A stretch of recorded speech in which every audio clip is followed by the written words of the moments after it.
Yes, good morning. Ministers say 250,000 green industrial jobs could be created. And to you, that's right, the way we generate our energy, especially electricity, has been dramatically changing over the past few decades. So just 10 years ago, about 3/4 of our electricity came from generators powered by coal and natural gas. But there's been a global shift away from fossil fuels because of those harmful gases that they produce. So last year, the government committed to net zero by 2050.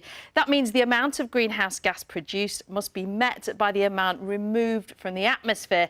But that demands big changes. So coal stations will shut and there'll be more power from wind and solar.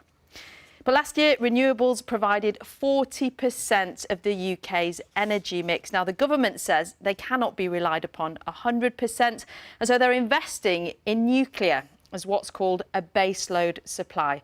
The BBC's chief environment correspondent, Justin Rowlatt, has been taking a look. Justin there talking about the scale of the challenge to meet that 2050 target. And you know, Dan and Louise, you won't meet many business owners who'll say to you they don't agree that that's a really great target for us to have. It's the practicalities around meeting those targets. So later I'll be talking to the boss of Vauxhall.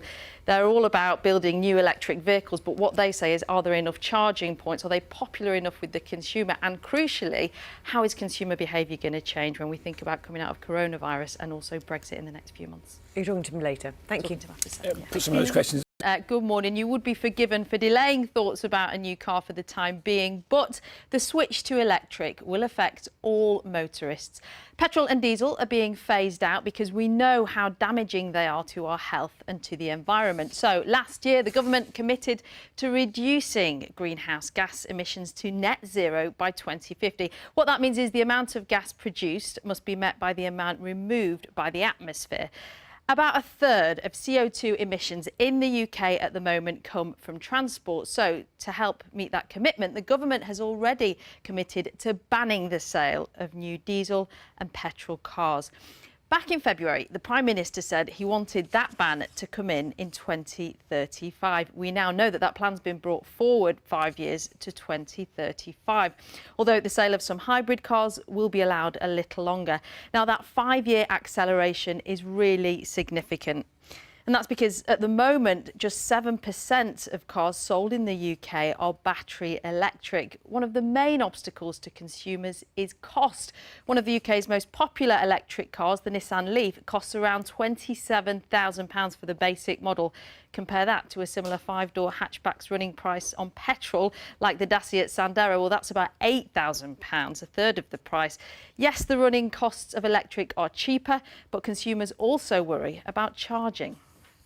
It's a hard sell, isn't it? A big challenge ahead for consumers and for the car industry and for the government. Let's speak to Stephen. Put on you around 3,000 staff at Vauxhall. You're already making the Corsa E that's electric. The Vivero van is just behind in production. What do you have to do practically now? What do your staff have to do?